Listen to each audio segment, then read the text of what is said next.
Bonjour, que la paix soit sur vous. Nous avons un besoin légitime de sécurité. La sécurité de notre vie quotidienne, la sécurité par rapport à nos revenus, la sécurité par rapport à nos habitats et puis bien entendu la sécurité par rapport aux maladies.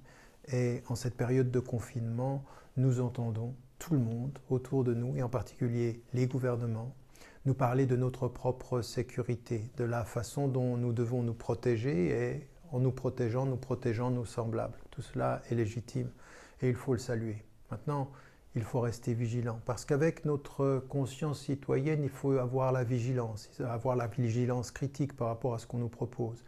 Parce qu'avec la sécurité légitime dont nous avons besoin, il se pourrait que avec cette situation du confinement et de la peur que cela a entretenu, eh bien les gouvernements nous proposent pour notre bien une sécurité supplémentaire, une surveillance même de nos faits et gestes, des applications nouvelles qui puissent savoir où nous allons, qui nous rencontrons, avec une inconnue toujours, celle de savoir jusqu'à où va le degré de surveillance, qu'est-ce que l'on cherche à savoir de nous.